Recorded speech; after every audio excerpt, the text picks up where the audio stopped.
Sejam bem-vindos a mais um episódio do Legalmente Cast, o podcast da OAB Bauru. Eu sou a Júlia Herrera e ao meu lado, Dr. Thiago Munaro. Olá, bem-vindos todos para mais um episódio do Legalmente Cast. E hoje vamos ter um episódio muito especial, onde a gente vai discutir temas que estão em alta, tanto nas redes sociais quanto em conflitos no judiciário, que é a responsabilidade do médico nas ações voltadas para a saúde. E para um tema tão importante, convidadas tão importantes quanto, com visões distintas, porém complementares, que vão trazer a sua visão sobre o assunto. Recebemos hoje a doutora Ana Carolina Shoa Aguiar Siqueira de Oliveira, juíza titular de Direito, magistrada com atuação agora na área civil, mas por anos ela atuou nas varas cumulativas, foram mais de 28 anos de atuação. Sim. A doutora também é especialista em processo civil e ela tem grande participação institucional no Poder Judiciário Paulista. E, complementando o nosso time de convidadas, nós temos a imensa honra e alegria de receber a nossa colega a doutora Cristina Borges, que é advogada, com uma longuíssima carreira e atuação focada no direito médico e odontológico. A doutora Cristina é mestre em ciências aplicadas à saúde coletiva aqui pela USP Bauru, foi presidente da Comissão de Direito Médico da nossa subseção e atualmente é relatora do Tribunal de Ética e Disciplina aqui da região Bauru. Doutora Cristina, muito obrigado por ter aceitado o nosso convite. E doutoras, a nossa proposta é ter um podcast mais leve, descontraído, então já peço licença para eu chamar a doutora Cristina de Cristina, a doutora Ana Carolina de Ana Carolina. E a gente tem uma pergunta tradicional aqui, eu vou direcionar primeiramente a doutora Ana Carolina, que é: quem é a doutora Ana Carolina por doutora Ana Carolina? Então, eu agradeço muito o convite, o doutor sempre me convidando para alguma ajuda, ali na OAB, algum tema que a gente possa elucidar. A última vez estivemos com a Jovem Advocacia. Jovem Advocacia, foi muito, muito legal também na época. Bom, eu sou uma mulher apaixonada pelo direito desde criança, mãe de 3 filhos, casada, irmã de 3 irmãos, infelizmente só um hoje vivo, que é uma irmã. Sou bauruense, nascida aqui, vivi muitos anos em outras cidades, porque meu pai também foi juiz aqui em Bauru, coincidentemente na 3ª Vara Civil, que hoje eu sou a titular, mas foi mera coincidência mesmo. E é isso, acho que isso me resume como pessoa. Doutora Cristina, e quem é Cristina Borges por Cristina Borges? Bom, antes de iniciarmos, eu quero agradecer a doutora Júlia, ao doutor Thiago Munaro, pelo convite. Para mim é sempre motivo de muita alegria falarmos sobre justiça e saúde nessa perspectiva da judicialização. E numa semana que é muito conveniente, que é a Semana Nacional da Saúde. Então foi muito oportuno. E falando de mim, Cristina Borges é uma entusiasta também do direito e, acima de tudo, da vida. Eu vivo muito intensamente, mas não de forma descomprometida. Já dizendo, porque quem me conhece sabe que eu chego chegando. E com isso, com relação ao direito, eu gosto muito dessa participação da prevenção, tenho as redes sociais muito movimentadas com relação a isso, com esse caráter educacional. Na vida pessoal, tenho 3 filhos, 2 de mim, um que não, mas considero. E também sou esportista e gosto muito de, como disse, viver de uma maneira que me deixe muito entusiasmada. E o direito faz isso. Doutora Ana Carolina, ainda nesse bloco inicial de apresentações, a senhora tem uma carreira de 28 anos na magistratura, acabou de dizer que seu pai também foi juiz de direito. Sim. O que fez com que a senhora escolhesse esse caminho, decidisse ser magistrada? Qual caminho percorreu? Chegou a exercer a advocacia antes? Conta para o nosso ouvinte como foi chegar ao posto de juíza de direito. Bom, a vocação acho que veio de olhar o mundo e eu não gostava de ver injustiça e eu queria resolver. Mas eu não tinha ideia do que exatamente meu pai fazia. Porque era criança, né? Mas eu já tinha isso inato, assim. Então, foi essa busca. Eu com 14, 15 anos, o pessoal falava assim, o que você vai querer? Não, eu quero fazer direito, que eu quero ser juíza. Mas, na verdade, até chegar efetivamente a aprovação no concurso da magistratura, eu prestei muito mais concursos no Ministério Público, em vários estados, porque quando eu comecei a estudar, no estado de São Paulo, ficou mais de anos sem concurso. Na verdade, foram quase 2 anos sem concurso. E aí eu comecei a prestar concursos que apareciam para ir treinando até chegar. Fiz o Damásio, fui para São Paulo, estudei por lá, né? Foi 1 ano e quase 2 anos, até a aprovação mesmo de tomar posse, deram 2 anos de estudo, né? Coisa que hoje em dia é inimaginável, porque eles pedem que o tempo de exercício jurídico, né, seja posterior ao término da faculdade. E no meu caso, como o meu pai foi juiz e se aposentou muito cedo, ele voltou a advogar. E ele tinha sido advogado antes. E aí o escritório dele foi cadastrado, eu fui estagiária dele, então contou esse tempo, né? Depois eu atuei em algumas causas junto com ele, mas eu tinha essa liberdade de conseguir estudar mais e me dedicar ao estudo para o ingresso na carreira. E assim aconteceu em 98, em 29 de junho de 98, que eu tomei a posse no Tribunal de A Justiça. senhora tinha quantos anos quando assumiu? 25 anos. Com todo respeito, uma menina, né? Já era casada? Já era casada. Já era casada. Já era casada. Aliás, mito, né? Eu casei no mesmo ano da magistratura, mas é que eu namorei tantos anos, né? Mas eu casei no mesmo ano que eu passei na magistratura. Foi tudo junto ali. Mas demorei muito tempo para ser mãe. Porque eu tinha para mim que eu precisava de um tempo para me dedicar à carreira, me estruturar. Então, foram 5 anos que mesmo casada, eu não optei por ter filhos e só depois que eu tive. Já titular. Já titular. Não, eu titularizei muito rápido, doutor, naquela época. Era mais rápido, Em 10 meses eu era juíza titular já. Muito rápido. Hoje demora mais, né? Hoje tem vários estágios. Então, não, nem tanto. Tem colegas que, inclusive aqui de Bauru, que conseguiram titularizar, não são há tanto tempo substituto, conseguiram titularizar aqui próximo de Bauru. Então, assim, depende da fase da carreira, ela dá uma estagnada, depende da fase, ela anda mais rápido, né? Então, é isso. Maravilha. Então, doutora Cris, vou chamar de Cris. Doutora, se pudesse compartilhar um pouco sobre a sua carreira, a decisão de atuar na área do direito médico, como se deu. É uma área que eu vejo que está cada vez mais em ascensão e seria interessante até para os jovens advogados que às vezes ficam na dúvida, né, de uma especialização para seguir, que é um novo nicho que é muito importante e interessante para ser abordado. É uma curiosidade que, desde que eu me entendo por gente, eu queria ser médica. Eu falava que eu seria pediatra. E aí, por uma questão de influência de um tio, ele me disse, por que você não presta, então, advocacia? Porque o direito abriu portas para mim. E, enfim, eu prestei e comecei a advogar.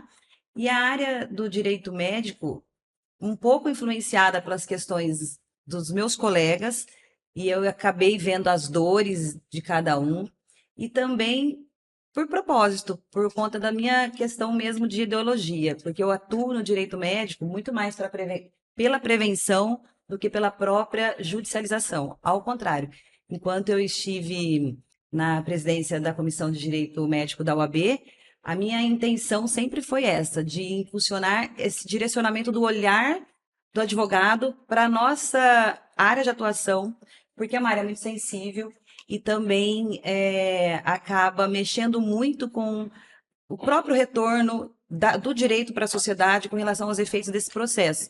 Então, realmente, o meu entusiasmo nessa parte do direito médico, e que desde então eu sempre fiz essa atuação, vem muito mesmo dessa questão de como eu encaro o direito. Eu falo, minhas especializações são mais para o lado do cunho filosófico, sociológico, sabe, da sociologia do direito. Então, eu quero falar sobre o direito de transformação social, o que a gente pode fazer para que a sociedade se conscientize, então, passe a pensar nessa judicialização de uma maneira mais consciente. Então, realmente, é o que me move. Nessa temporada 2026 do Legalmente Cast, nós escolhemos alguns temas centrais e estamos convidando uma juíza, ou um juiz, né, um julgador e um advogado que atua numa determinada área para que essas visões sejam compartilhadas. E hoje, todo o episódio, ele vai girar em torno da responsabilidade civil dos profissionais da saúde, com foco, evidentemente, nos médicos, dentistas, que é onde tem, parece-me que, o maior número de demandas. Sim. Nesse contexto, uma pergunta filosófica para as duas convidadas. Doutora Ana Carolina, ao julgar questões envolvendo responsabilidade do médico, direitos do paciente, um amor e uma dor no julgamento destas causas. Bom, um amor, eu acho que é o amor pelo direito mesmo, é você buscar ali dentro da situação o que havia de errado e tentar a efetiva reparação, né? Que eu acho que é isso, é o que a pacificação social, num caso desse, ele vem de você conseguir extrair do processo exatamente aquilo que causou a dor, o desgosto daquela pessoa e você conseguir entender e fazer essa reparação. Então, essa é o objetivo e é o que realmente traz uma alegria. Uma dor, às vezes, às vezes não, acho que sempre, né? Porque eu não acho que um profissional, quando eventualmente erre, todos nós somos passíveis de erro, não acho que faça de propósito, até porque os médicos, eu ia falar, não é uma situação que a gente reconheça com tanta facilidade. Então, assim, a dor é ver, às vezes, um profissional com capacidade e, por algumas questões que nós vamos tratar aqui hoje, acaba sendo condenado, pode ter a sua reputação manchada, mas quando chega ao ponto de já ajuizar um processo e as partes não têm como conciliar, aí não há saída para o juiz, por mais que você, quer dizer, a alegria de você reconhecer e entregar para a parte aquilo que ela estava buscando, a reparação, ela vem com a dor de você estar julgando uma conduta ali que não foi a mais acertada naquele momento.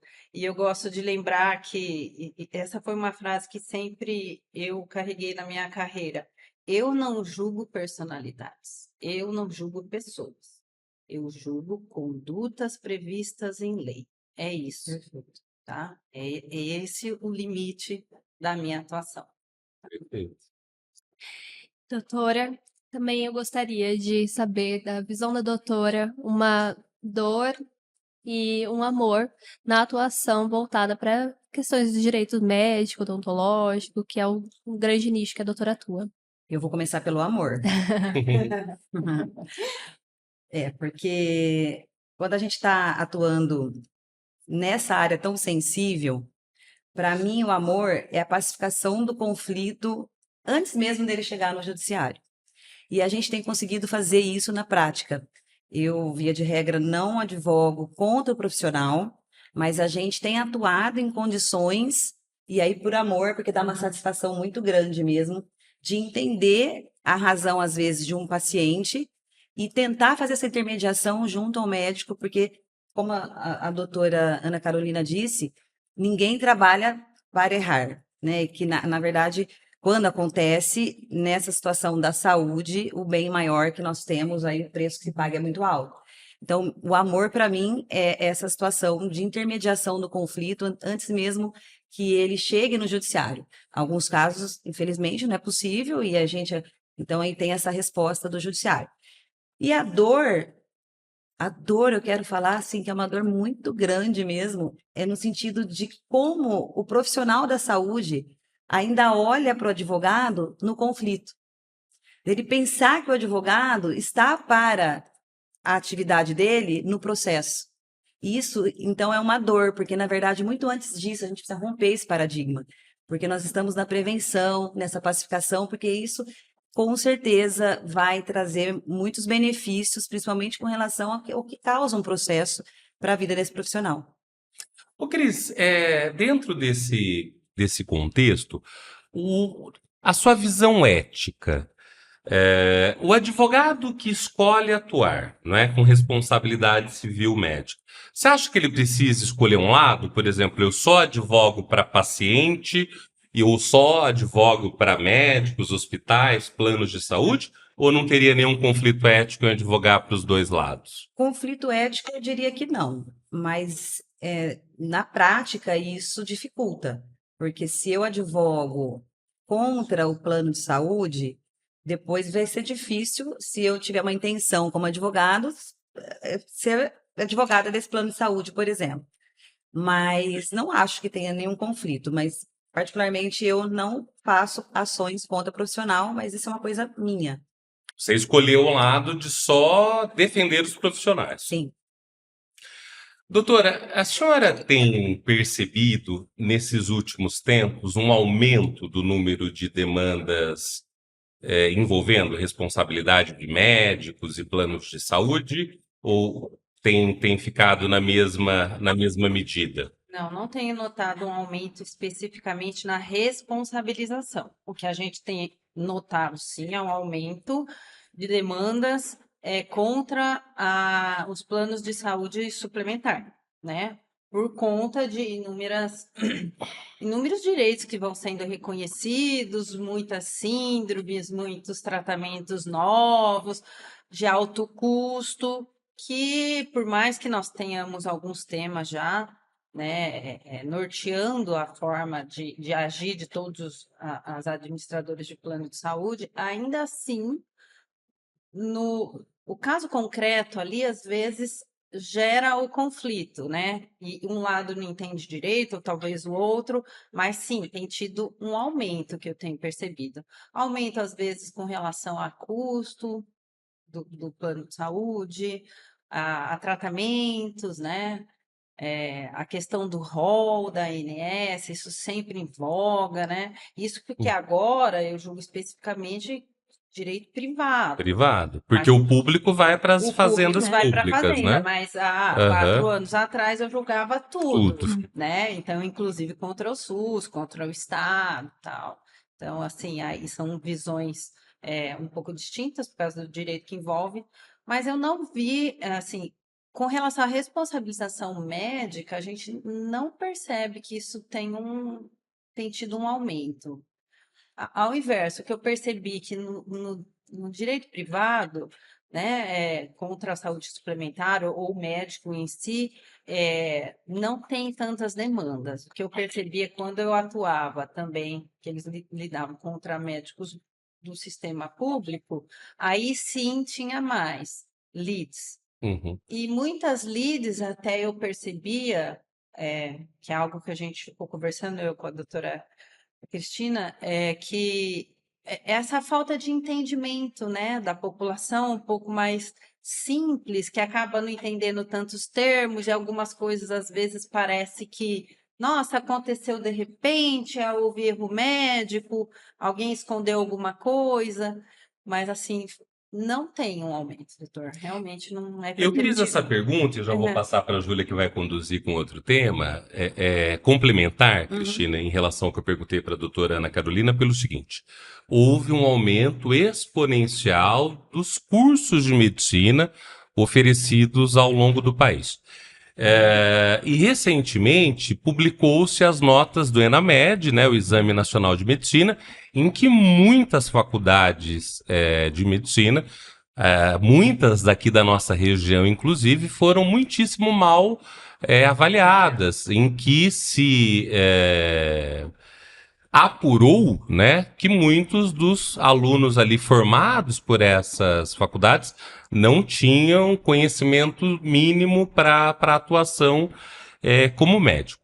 Na sua visão de advogada, essa deficiência na formação do médico influi no que teremos para frente de ações envolvendo responsabilidade? Impacta, sem sombra de dúvida, e vou mais além.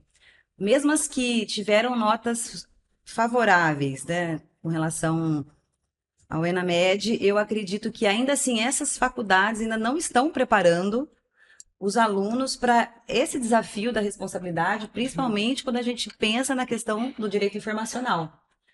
Porque aí a gente foge um pouco da questão técnica, que é o que efetivamente a faculdade ensina, mas não tem essa preocupação com essa nova, vamos dizer, não sei se podemos dizer que é uma nova modalidade, mas é uma que eu percebo que aí sim, até através da minha dissertação de mestrado, que a partir da Covid-19, principalmente porque os profissionais da saúde, nós estamos usando a internet como ferramenta, então isso acaba agora atraindo mais essa questão da informação, e aí vem sendo cada vez mais, com o conhecimento dos advogados, esses pedidos no judiciário.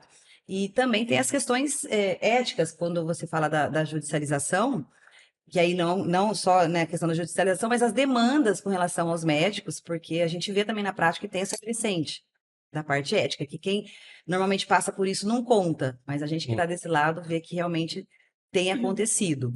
Mas eu acredito que sim, respondendo a pergunta, que os cursos hoje, isso vai influenciar, e principalmente nesse enfoque informacional, porque não tem preparo algum. E, doutora, até eu gostaria tanto da visão da advocacia quanto a visão do judiciário, que hoje em dia tudo é digital. A gente rola o nosso celular e vê inúmeras fotos. E o que eu mais percebo é a divulgação de resultados comparando antes e depois. Eu queria entender, do ponto de vista ético, se esse tipo de publicidade ele pode ser feito pelo médico e pelo dentista especificamente. E também eu gostaria de entender como esses resultados que são prometidos nas redes sociais, eles impactam em eventual julgamento daquele profissional. Do ponto de vista da advocacia que eu faço preventiva, essa pergunta a gente ouve a todo instante, principalmente porque o cirurgião dentista faz de uma forma, o médico faz de outra, cada conselho tem a sua definição, e eu costumo dizer, vocês têm que obedecer à mãe que tem, então aí fica esse conflito, ele pode, eu não posso. A questão é que para a publicidade médica, hoje a gente tem as regras mais definidas, e eu costumo falar que ficou pior, porque a gente vê o que tem sido disponibilizado, veiculado, não é o que está preconizado, principalmente porque agora o Código de Ética vem e fala, tem que ser dessa forma. Uhum. Então, assim, todo mundo, a maioria, vamos dizer assim, está fazendo errado. Então, eu não sei se ficou pior, porque agora o médico pode fazer o antes e depois, só que ele tem regras que ele não cumpre. E aí, a questão maior dessa promessa de resultado é o próprio profissional estar consciente do que pode ter de repercussão de responsabilidade.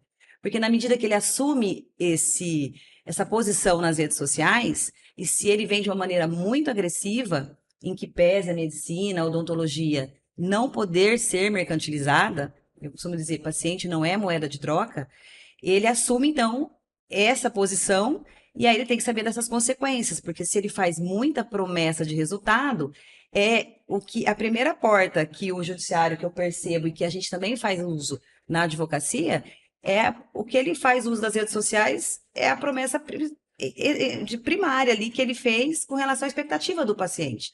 Então, às vezes, a atividade nem é eminentemente de fim, vamos falar de uma cirurgia estética, pode ser atividade que não esteja relacionada à estética, mas mesmo sendo de meio, ele promete tanto o resultado, porque a minha clínica é a melhor. Eu já vejo muito quando é algum tratamento, você vai voltar, não, você nunca mais vai sentir dores no seu joelho. Exatamente. E às vezes uma cirurgia ortopédica necessariamente não vai ser Sim. de estética, né? Sim. Então, eu vejo assim, às vezes a publicidade, quando você olha com esse aspecto da informação, da promessa de resultado e de quanto ela vai comprometer o profissional, é bem alarmante. Porque realmente, hoje está meio que internet de terra sem lei com relação a isso, né? Então, é mais ou menos por conta do que você atrai para você. Sim. E doutora, indo até nessa linha, essa narrativa de às vezes um trabalho superior, um trabalho com excelência, algum diferencial, isso impacta de certa forma no julgamento daquele caso, ou isso não é considerado para fins de tomar uma decisão no processo? Eu vou condenar ou vou não condenar com base nessas qualificações que esse profissional traz? Eu diria que tudo vai depender do que levou o paciente a escolher aquele médico, tá? Então, vamos supor, no direito obrigacional comum, a proposta vincula o proponente, concorda? Então, a partir do momento que você expõe resultados, se eles não forem, se o paciente optou por aquele profissional, esperando um resultado parecido, e depois, na visão dele, não atingiu o resultado esperado, evidentemente, ele vai vir com um pedido dessa natureza para o judiciário. E aí nós vamos depender da prova para saber exatamente até que ponto aquilo foi determinante ou não, porque tudo depende, né? Se foi uma condição na cabeça do paciente, ele ter escolhido aquele profissional, porque é aquilo que o profissional mostrou, entendeu? Então, aquilo foi uma condição para fechar aquele tipo de procedimento estético, vamos assim dizer. Então, ele tem sim potencial de influenciar no resultado do julgamento, por conta disso, né? Como a doutora falou. Você está se comprometendo, você está exibindo uma excelência. Se você não atingir aquela excelência, né? Então você sobe a régua ali e a pessoa espera muito mais, né? E tem agora, lógico, isso então, qualquer situação vai levar a um agravamento? Não, não necessariamente. E nem necessariamente a uma condenação. Porque nós temos que ver que o paciente tem o lado subjetivo dele. E falando de saúde, tem muito isso. E de estética mais ainda, né? Você cria na tua cabeça um resultado que... Agora, em que momento que o profissional, mesmo expondo as duas coisas, consegue se resguardar? Na parte informacional, que eu penso. Então, assim, olha, ele chega assim, olha, ele mostrou a foto do Instagram que o médico postou. Eu quero esse abdômen chapado aqui na minha lipo. Aí cabe o médico falar, olha, você não é nem da estatura, o seu biotipo não é o mesmo, então esse resultado você não vai ter, você vai ter algo parecido com um outro.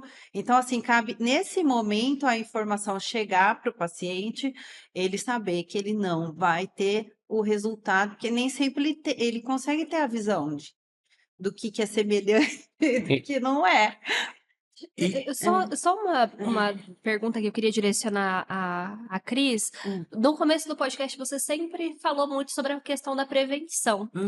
E você poderia deixar alguma dica, orientação que você passa para os seus clientes, principalmente esses que são mais voltados para a rede social, no que é o preventivo para que uma situação dessa, caso ela venha a ocorrer, que ele tenha isso documentado, porque às vezes é uma coisa que, assim, o paciente fala, não, eu conversei com o médico, ele me disse isso.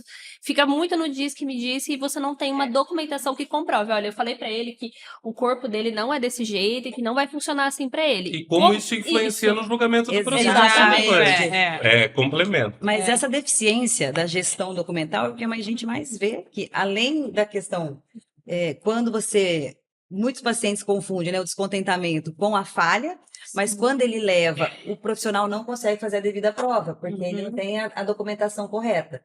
Então, essa sua pergunta, ela depende de uma resposta mais complexa, porque desde o cuidado com as redes sociais, porque às vezes o profissional faz essa exposição sem ter essa noção da responsabilidade que ele carrega por detrás dela. Tenho essa noção? Eu estou falando com o meu cliente na prevenção, você está devidamente informado do risco que você está correndo? Tô, faz parte do meu negócio. Eu tenho esse espírito mais aguerrido, eu quero, não sou conservador, eu vou fazer dessa forma, em que pese o conselho ético. Então, a partir dessa primeira constatação, e aí a documentação, né? A anamnese, o próprio contrato de prestação de serviço que delimita as obrigações, o termo de consentimento, e aí ele tem que atingir o seu ato, ele não é uma mera formalidade. Então ele tem, eu falo que é muito interessante, doutora, que quando o médico contrata ou o cirurgião dentista nos contrata, a primeira coisa que ele acha é que ele já resolveu todos os problemas. No dia seguinte ele fala assim: pode mandar para mim então os termos? Eu falo, não, o termo não é um documento do Padrão. advogado. Não é de prateleira. Não Não é produto de não é prateleira. um ato jurídico, essencialmente. Eu dependo muito da sua informação. Sim. E aí ele fica um pouco até decepcionado, porque ele realmente acha que vai resolver e não. Então, a gente tem algumas técnicas até para atingir essa finalidade, e, através das respostas já do judiciário, no sentido de realmente fazer com que o paciente tenha essa composição do que ele viu, da expectativa e do que foi dito. Porque é exatamente isso. Se você não prova, como é que o juiz vai julgar numa condição de falar, eu disse, mas se não está provado, não tem como a gente sustentar isso. Então, tem termo de encerramento, tem várias formas de você se precaver e fazer com que, eu falo essencialmente, não é só uma medicina, uma odontologia defensiva, mas que realmente a autonomia da vontade do paciente seja exercitada. Porque é isso que a gente quer. Então, as defesas que a gente vê nesse sentido, elas são lindas, porque eu tenho que escolher os atos da minha própria vida e muitas vezes que eu percebo que o profissional da saúde não quer dizer, porque senão ele perde, às vezes, aquele próprio... Então, aí também eu falo aí que está errado, porque se você não pode dar informação para você não conseguir deixar... Se você der a informação, você vai perder o paciente, então alguma coisa está errada. Então, a informação tem que ser clara mesmo. Sim. A gente tem visto algumas notícias, né, sobretudo nas redes sociais, de erros cometidos por profissionais que não detêm capacidade específica ou aquela especialização específica. Então, por exemplo, alguns cirurgiões dentistas que fazem a hormonização facial, ou médicos que não são dermatologistas, mas fazem tratamentos estéticos. Quando o erro vem de um profissional que não possui a qualificação adequada para aquele determinado procedimento, quais as implicações jurídicas e técnicas disso na visão da advogada e na visão da julgadora? Olha, eu acho que Piora muito, doutora? dependendo da especialidade, sim, né? Sim, né? Porque você invadir uma seara que você não tem especialidade, que são 3 anos, né? Certo?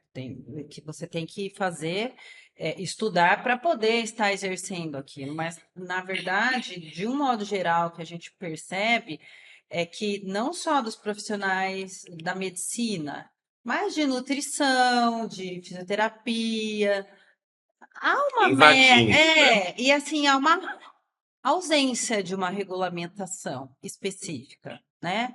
Então, é lógico, se a pessoa saiu, invadiu outro âmbito de atuação para a qual ela não tinha a capacidade e nem o conhecimento, obviamente que a responsabilidade dela é maior. Isso reflete de que forma? Né? Uma punição maior para que ela não... Porque a razão da responsabilização é para reparar o dano. E também, né, inibir, não incentivar que ele continue com condutas dessa forma. Então, assim, nesse caso, eventualmente, uma indenização maior que tende a inibir mais, infelizmente, né? E as consequências éticas também, não é, Cristina? Com relação aos conselhos, eles têm uma visão um pouco diferente, porque, inclusive de fiscalização, no sentido de você se intitular especialista, não sendo de acordo com as regras específicas. Então, o que a gente vê muito nas redes sociais é a ideia de, ainda que não se fale que é. Então, isso para os efeitos éticos também tem repercussão. Porque ainda que ele não fale que ele é especialista, mas toda a sistematização da Da publicidade, propaganda. dá essa Uhum. ideia, também para efeitos éticos, com certeza isso tem repercussão. E do ponto de vista judicial, o que eu percebo, que acredito também, como a doutora Ana Carolina disse, tem esse impacto, mas o médico, o cirurgião, ele se propõe a fazer aquilo que, dentro da medicina, ele está respaldado para fazer, independente da especialidade. Mas quando ele está atuando fora da sua especialidade, ou se ele não tem, eu acredito que a visão, para mim, enquanto eu estou fazendo defesa, é muito mais tranquilo me posicionar como ele sendo especialista.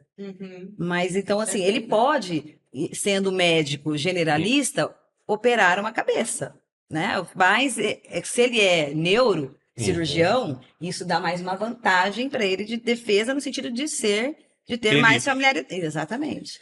E, doutoras, puxando até a linha da pergunta do Thiago, indo mais especificamente na diferença do profissional, o profissional de odontologia, o profissional dos médicos, eu vejo que existe sim uma rixa, se a gente pode chamar, sobre a questão de invadir as competências de atuação ali.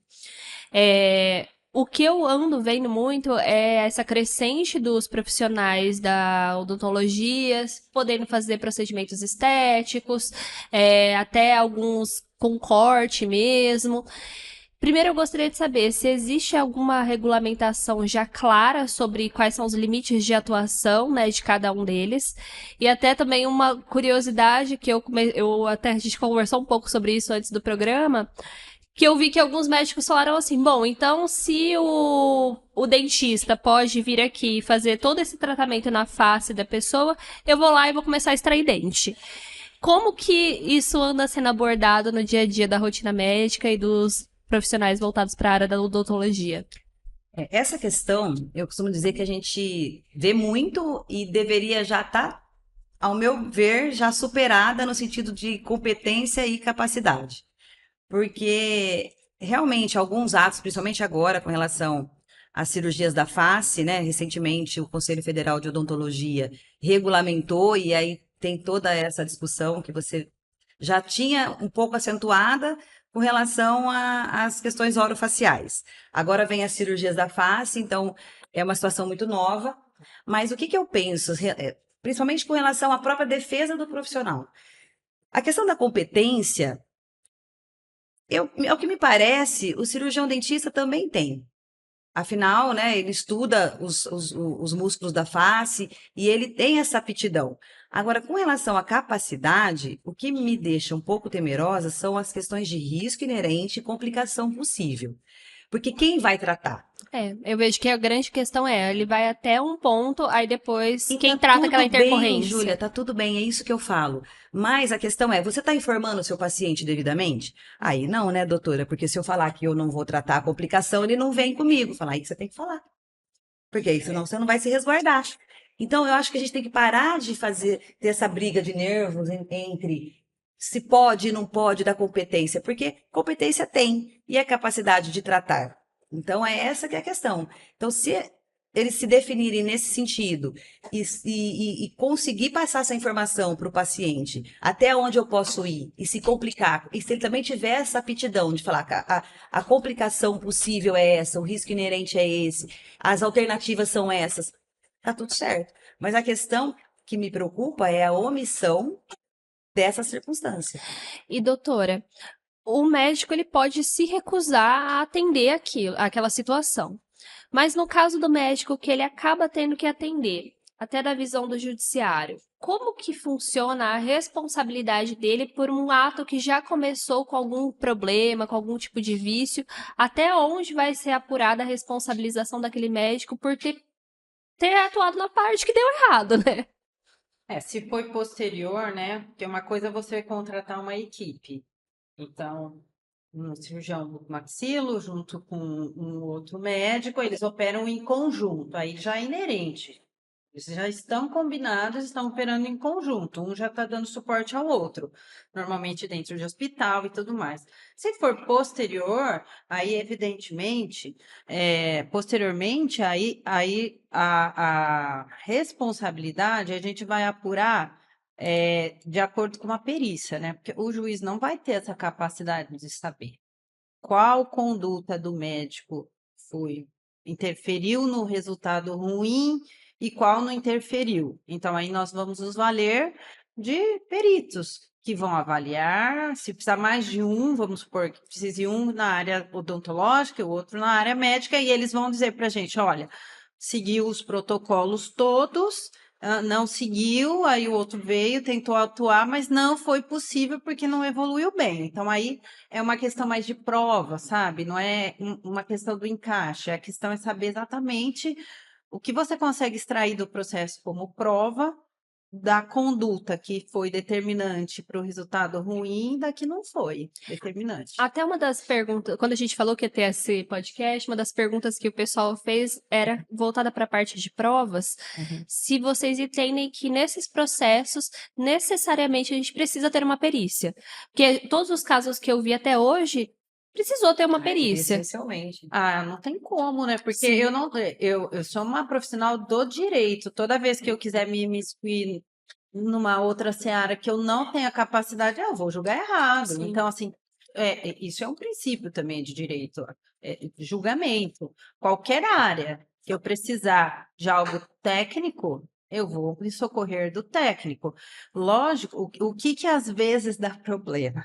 É que às vezes em perícia o perito vem e fala, olha, ele agiu errado aqui, agiu de forma culposa, aí ele começa a usar, Extrapola. ele extrapola, Uhum. ele começa a entrar na seara jurídica. Eu não estou querendo saber a seara jurídica, eu quero saber Técnica. no técnico da medicina e odontologia. E Ele aí, agiu, o bom assistente técnico de ambas as partes faz toda a diferença, não é, faz a doutora? diferença. A gente Uhum. vê pouco, né? Porque tudo envolve custos. Sim. Então, assim, a justiça gratuita, ela dá direito ao perito nomeado pelo juiz pago, mas não tem direito ao assistente Assistente técnico, que aí ele vai ter que contratar.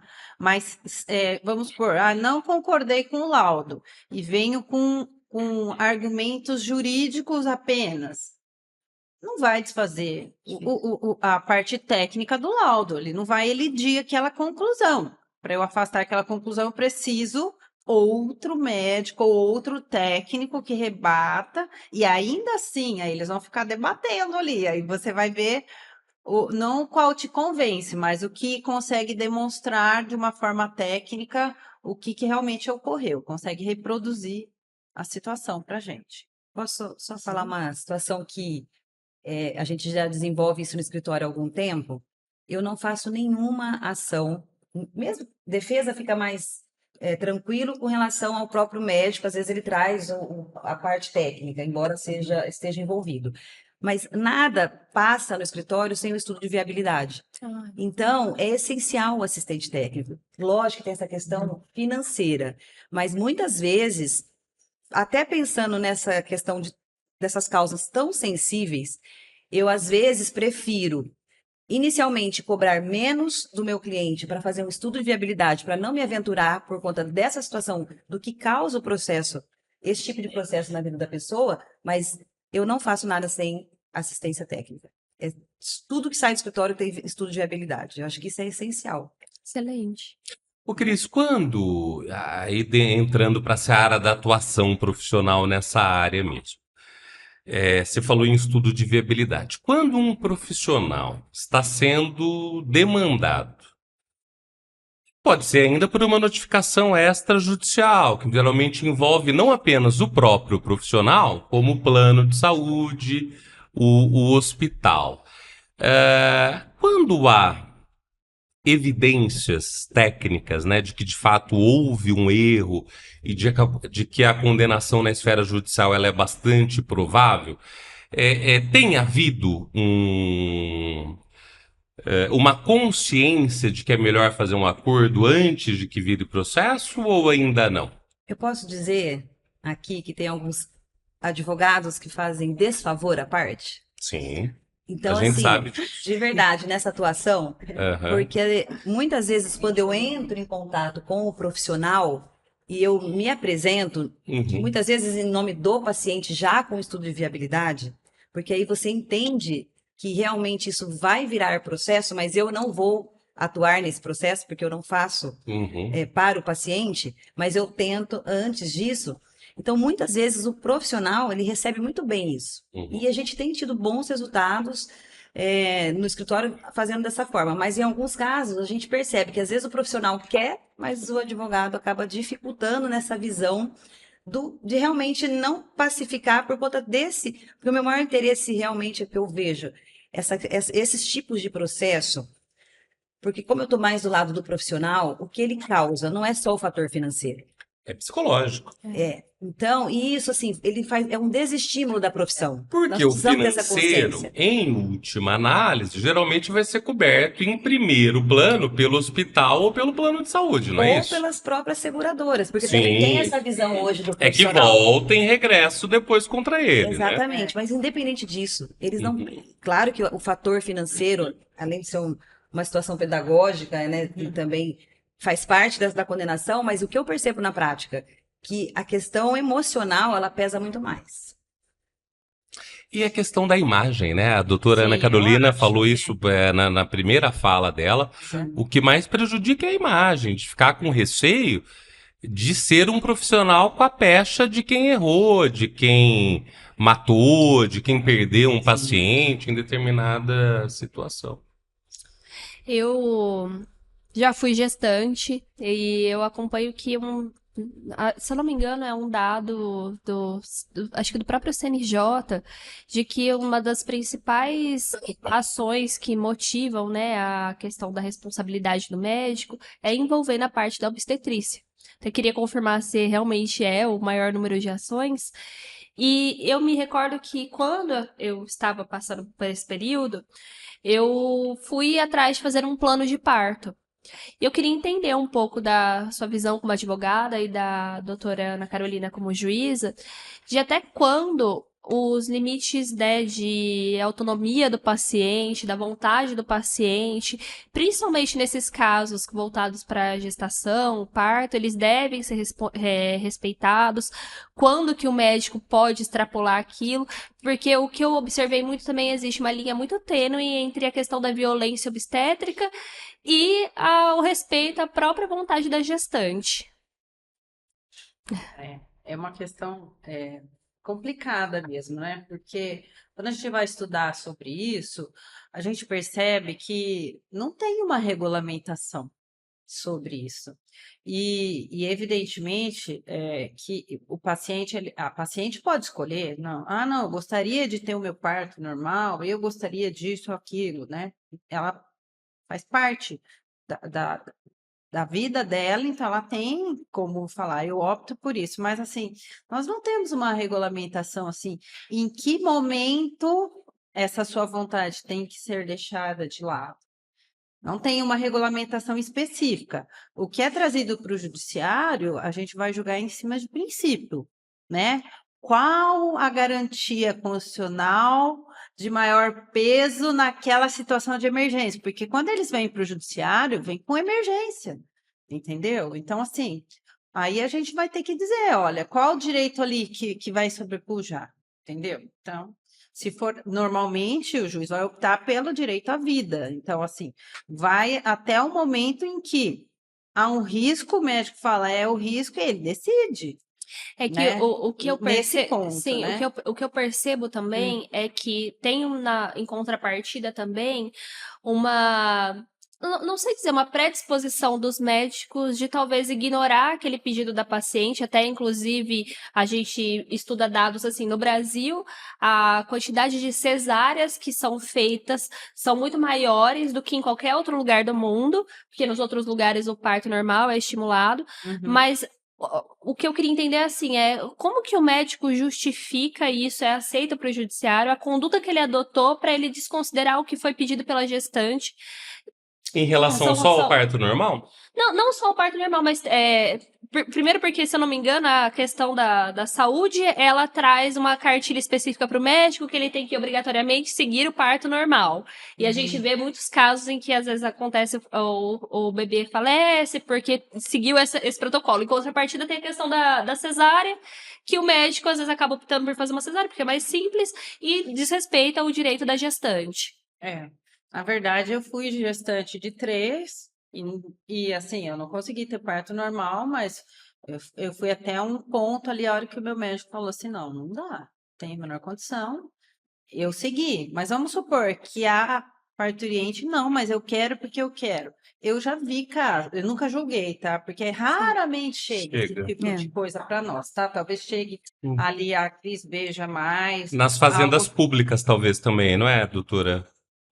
Então, mas é diferente, né, doutor? Porque Uhum. veja bem, o que que eu percebo? Se você vai pela a saúde pública, aí a prioridade é o parto Parto normal, Normal. tá?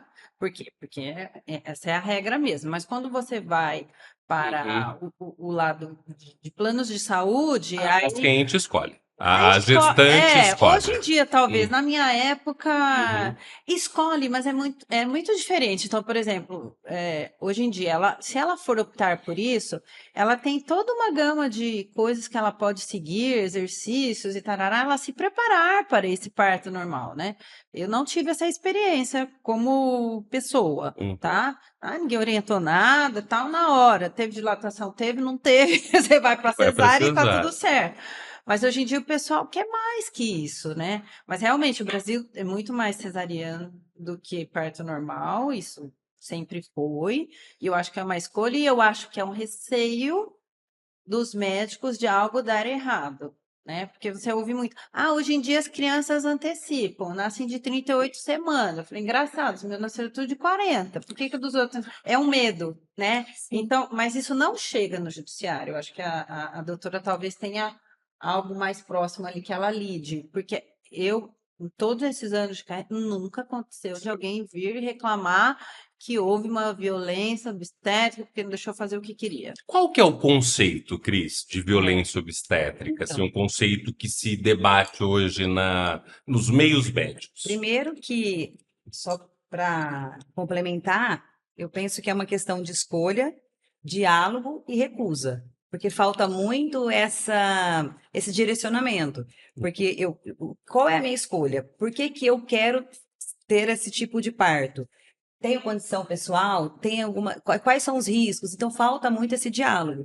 E aí, se não tiver essa questão de entendimento, como você disse inicialmente, o médico pode inclusive recusar. Então falta muito essa transparência também. E aí Porque tendo tem médicos, hoje a convencimento. gente sabe que tem profissionais dentro de um plano de saúde que oferecem o parto normal, humanizado, o plano de parto, né, Júlia? No meu Assim caso como foi. tem médicos que dizem, olha, eu só vou lhe atender se você optar pelo parto cesariano. Isso é legítimo É também. legítimo. Tanto do Tanto médico que- quanto do plano de saúde. Tanto Com que certeza. eu sentia muita dificuldade de encontrar um médico que quisesse fazer um parto normal. A maioria falava assim, olha, eu só faço cesárea, nem adianta vir aqui. E os que Bem defendem, fácil. né, tem toda uma questão que fala que é mais por conta das questões públicas, o parto normal, do que qualquer outra coisa.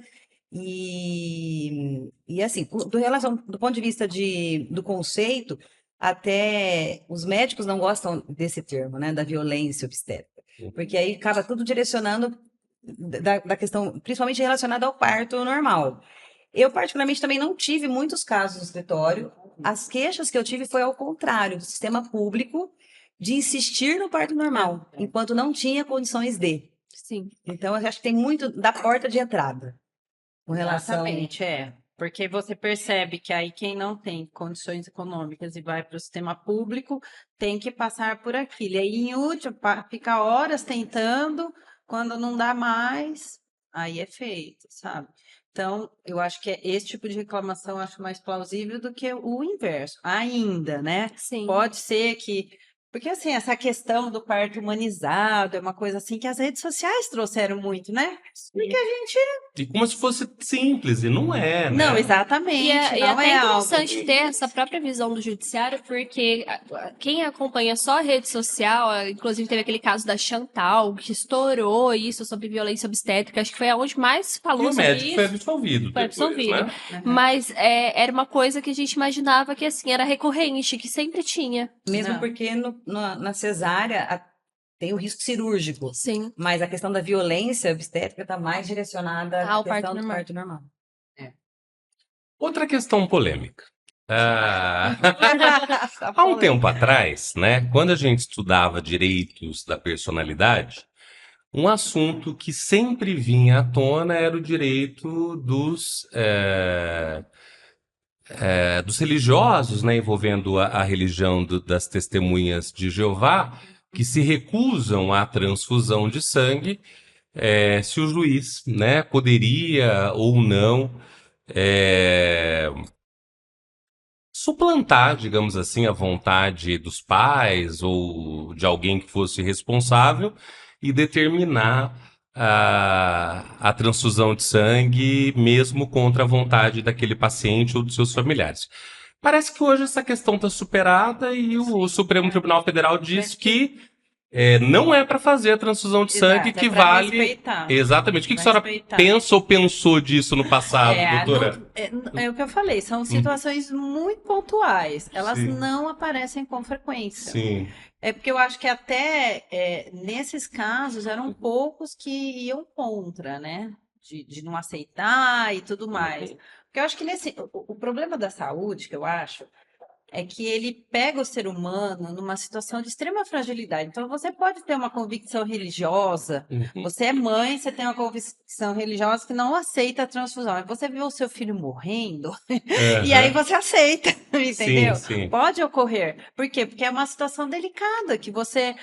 uma coisa é opinar enquanto você não está passando na situação de dificuldade, outra coisa é decidir no momento que você está. Também, esse tempo todo que eu trabalhei, nunca apareceu. Mas eu acho que nesses casos pode respeitar. Assim como nós tivemos recentemente aquele caso da jovem que tinha optado por eutanásia, o pai não queria perder a filha, entrou, litigou, perdeu e ela conseguiu que fosse feita a eutanásia. E se foi. E se foi. Então, assim, eu acho que toda vez que chegar no judiciário, a tendência seria o respeito, entendeu? Desde que seja algo só com você. Que não, né? Porque quando você já tem, né, uma gestante correndo risco, o feto, a criança ali, aí já muda um pouco a forma de decidir, né? Quando tem alguém que é absolutamente incapaz, o Poder Isso, Judiciário. aí ele já vai tender de uma outra forma, né? Justamente porque há uma lacuna na legislação federal. Sim. Então, aí a gente vai para princípios de garantias constitucionais. E aí a gente vai julgar de uma forma mais... Teve um caso recente bem parecido com esse que a senhora trouxe. Era um rapaz de 28 anos que já estava numa doença renal crônica e ele simplesmente falou: eu não quero mais fazer hemodiálise. Ele tinha que fazer hemodiálise todos os dias. E ele se recusando à hemodiálise era uma questão de dias para que ele viesse Sim. a falecer. E a mãe entrou com uma ação para que ele fosse obrigado a fazer. O magistrado não deu a liminar e ele de fato se foi.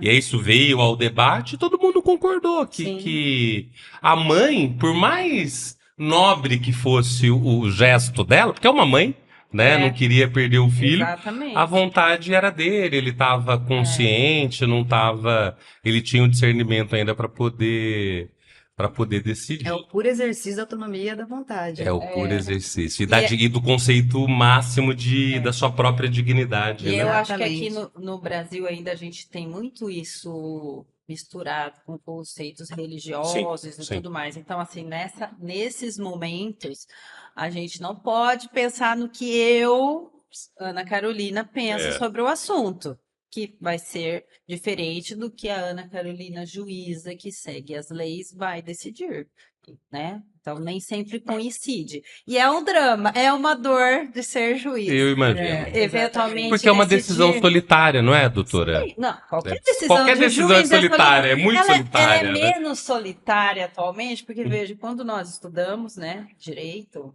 também, não tinha tema, não tinha tese vinculante, não tinha precedente qualificado. precedente, nada. Então, assim, era mais solitário. Então, atualmente, os temas, eles deixam menos. Você segue e ali fica menos pesado. Mas em outras situações, mesmo o aborto, por exemplo, o aborto de quem sofreu uma violência, né? Você vai ter que julgar de acordo com aquilo. Acabou, não tem. Você pode ter a convicção religiosa que for, mas ali não Aplica a lei. não é Aplica a lei. disso que se trata, né? Dentro desse conceito, tá todo mundo falando lá do caso da dona das Pernambucanas, né? Não sei se vocês assistiram A série, a senhora conhece o caso, doutora? Não vi esse Não, caso. a principal acionista das casas pernambucanas, ela está em coma há mais de 10 anos, internada no Hospital Sírio-Libanês. Ela está viva, mas em estado vegetativo. E ao longo desses 10 anos, existem disputas judiciais intensas sobre o destino ou a curatela, né, da fortuna dela.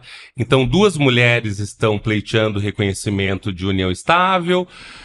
O filho de uma delas pediu, e a justiça aqui do Tribunal de Justiça de São Paulo reconheceu uma filiação sócio-afetiva.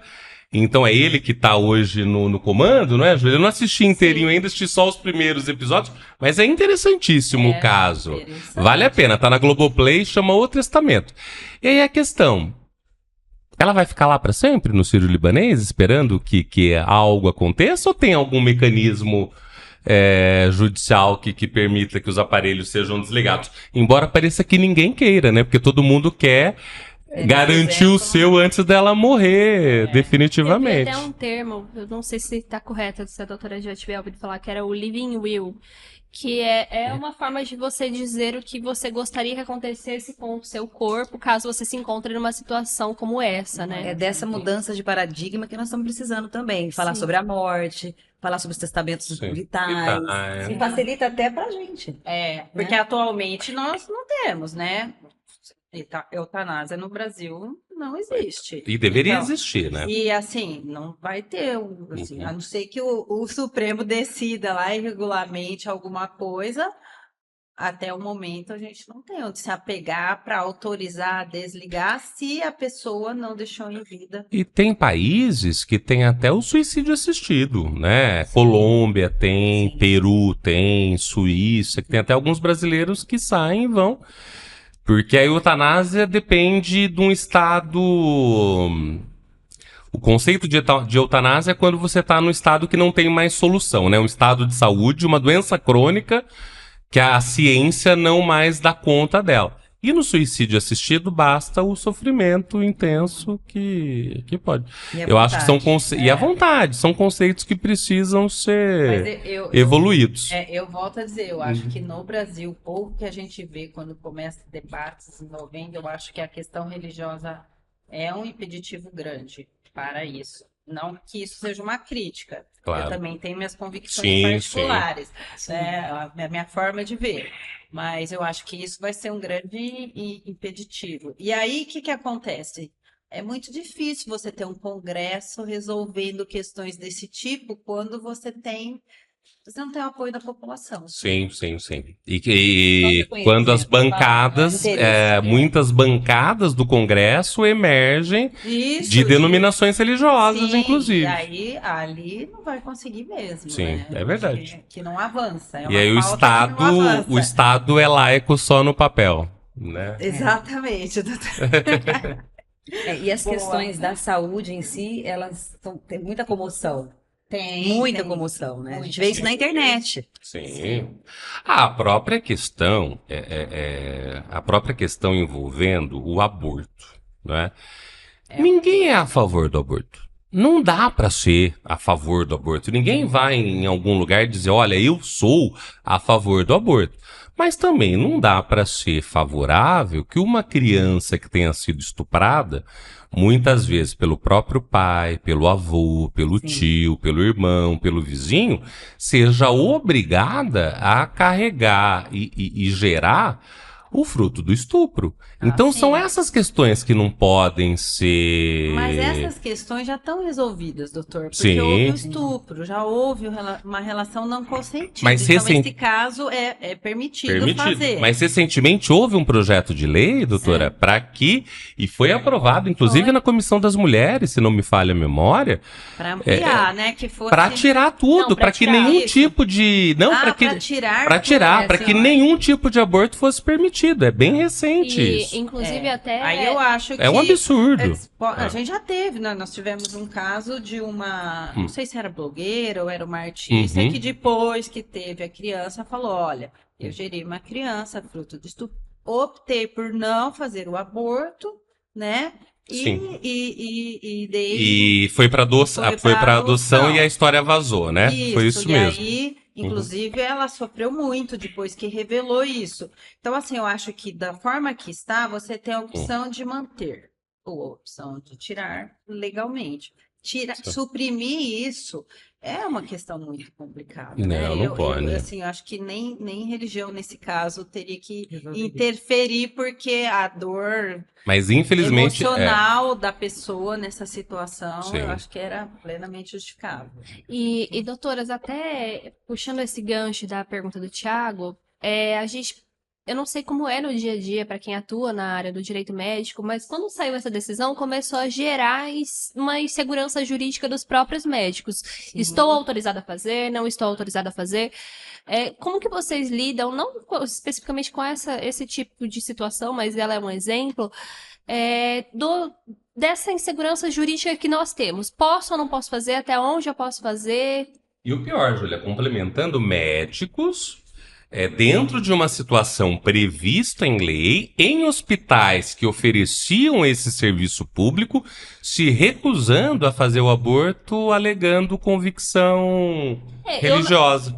Às vezes, eu não consigo acreditar que o argumento era convicção religiosa. Eu Mas penso pela insegurança. talvez Não, mas fosse... teve bastante Não, também. eu acredito, mas eu penso que também essa questão Deve da ter insegurança dominado. jurídica também é muito prejudicial, porque o que vale, o que não vale? As coisas, elas não é para ser subjetivo no direito, é para ser claro ali.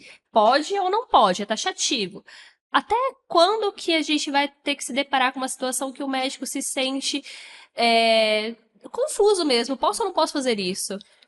Eu acredito que essa situação, ela não tem uma definição de falar, vai sempre acontecer, porque as Sim. situações que se apresentam, cada hora é de uma forma. É. Então, aí falando pelo lado que me toca, hoje é essencial um profissional da saúde ter um advogado especialista para chamar de seu, porque as coisas acontecem toda hora, e aí para se posicionar, você precisa estar bem estruturado.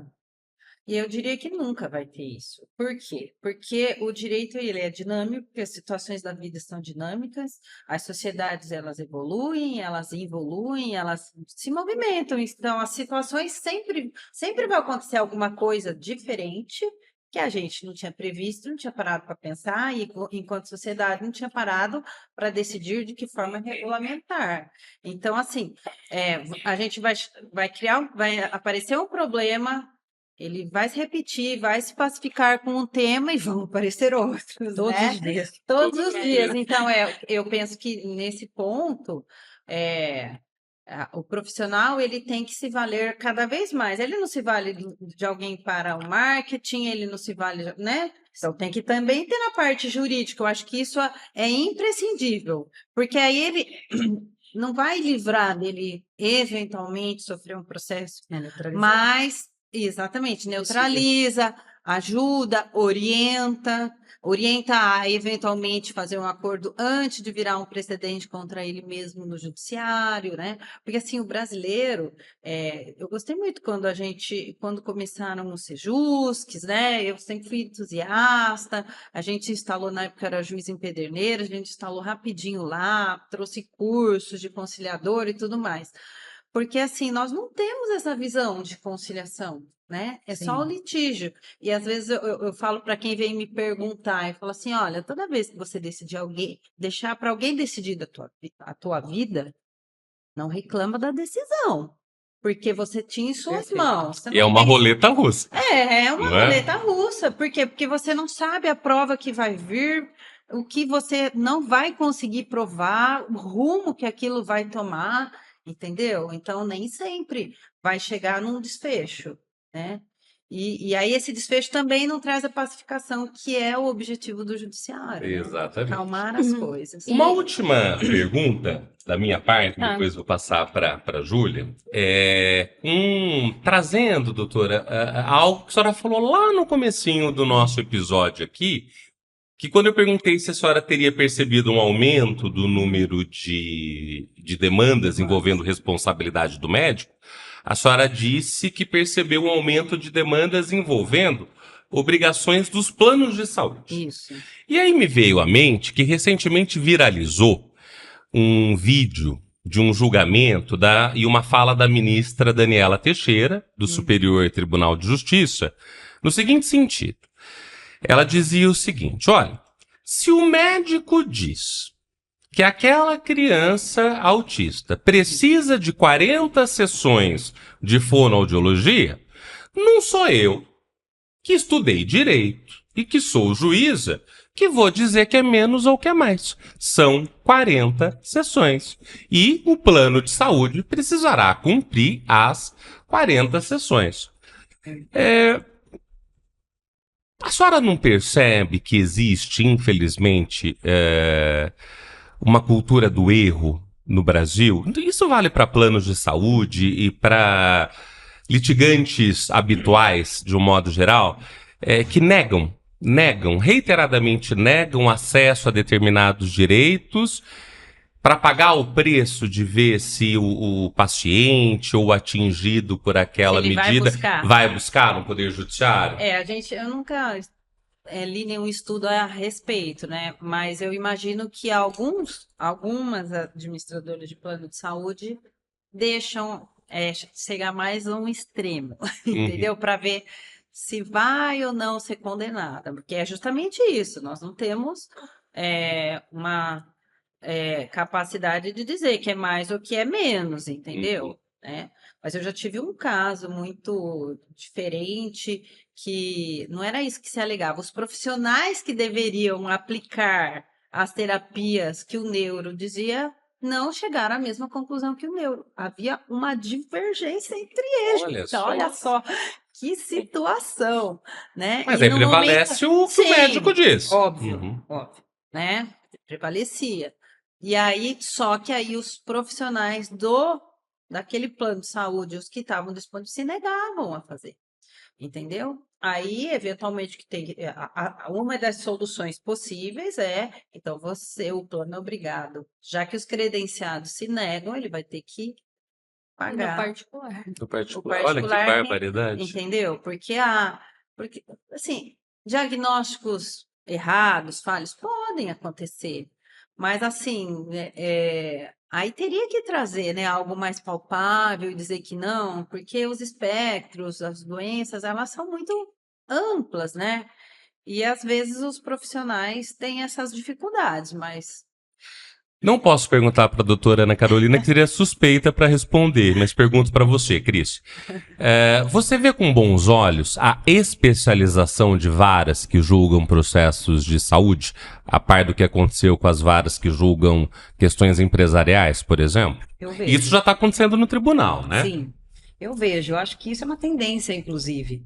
Porque aí você tem melhor aptidão e aproximação da causa. Sim. Eu acredito que sim. Então, doutora, eu gostaria de direcionar uma pergunta à doutora Ana Carolina sobre a questão do pensionamento vitalício nos processos que envolvem responsabilidade civil dos médicos.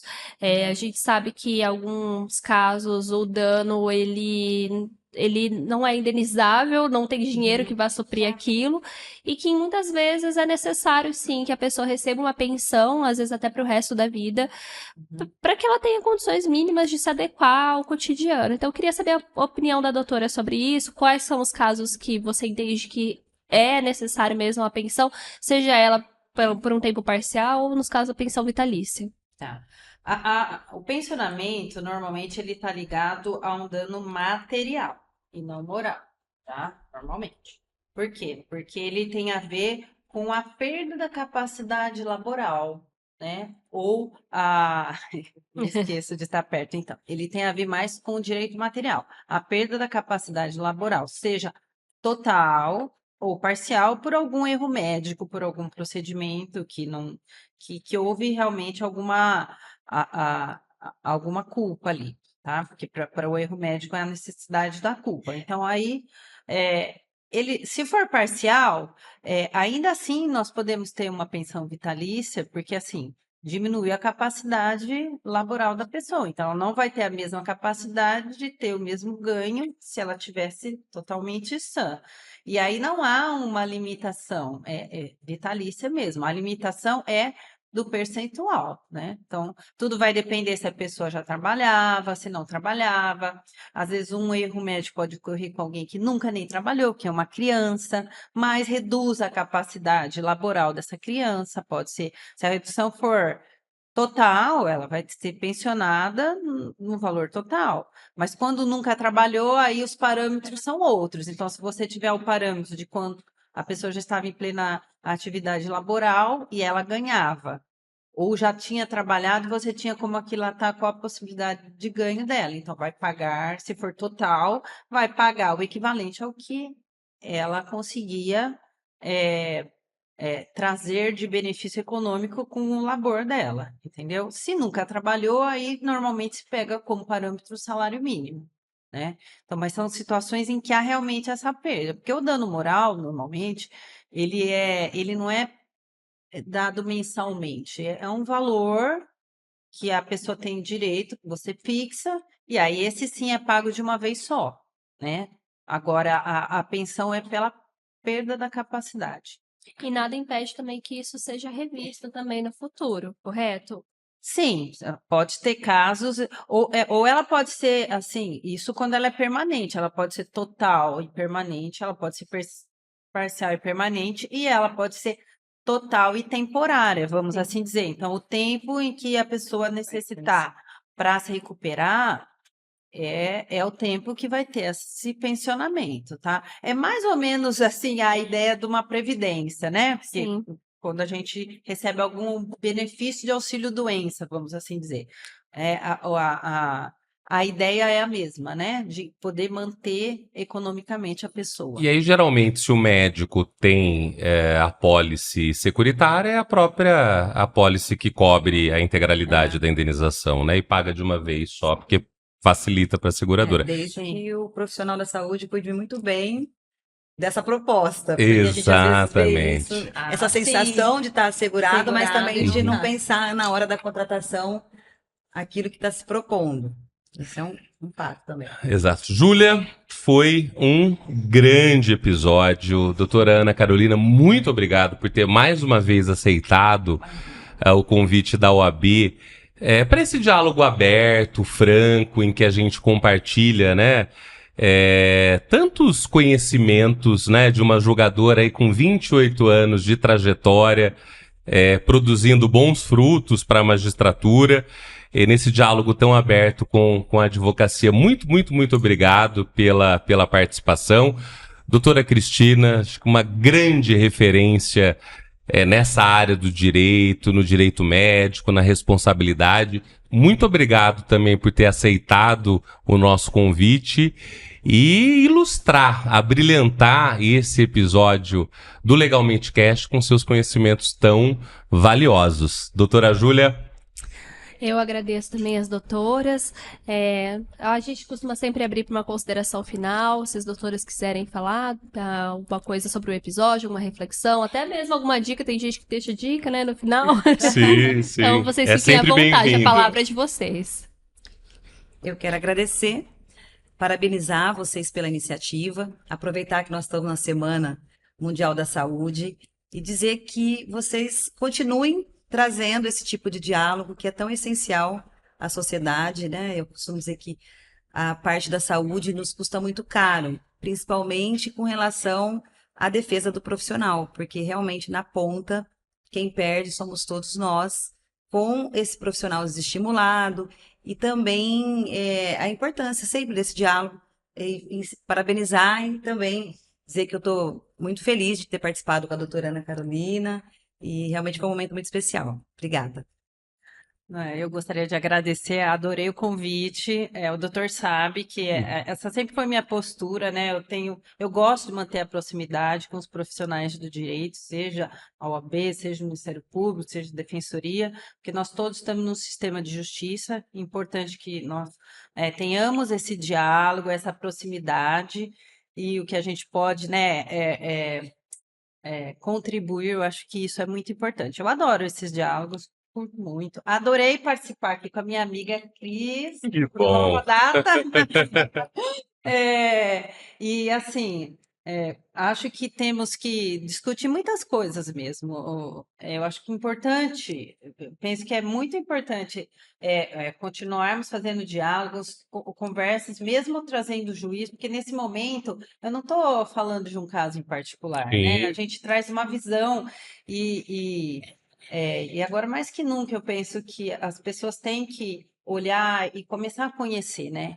Quem que é um juiz? Como é um juiz, entendeu? Humaniza, né? Eu acho que humaniza Sim, e vê que a gente sempre quis estar perto, né? é É essa a isso. ideia. Eu acho que esse é o mote de quem resolveu ser juiz, né? Eu acho isso importante. Como dica, eu não sei aqui, eu não acompanho tanto, né?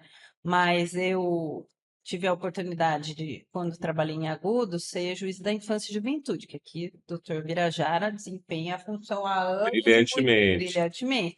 Eu acho que é uma questão que precisa muito ser falada. É, a questão da adoção, do incentivo, entendeu?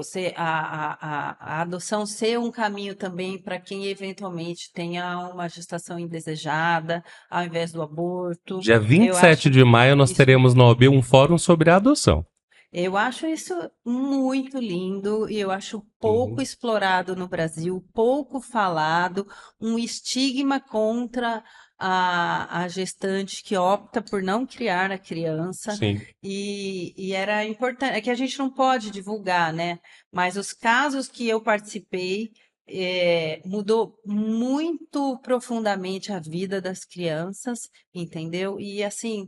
E isso, falar sobre isso alivia quem, naquele momento, entende que não está apto a exercer a maternidade, né? Se a gente não está preparado para aquela função, para aquela, né?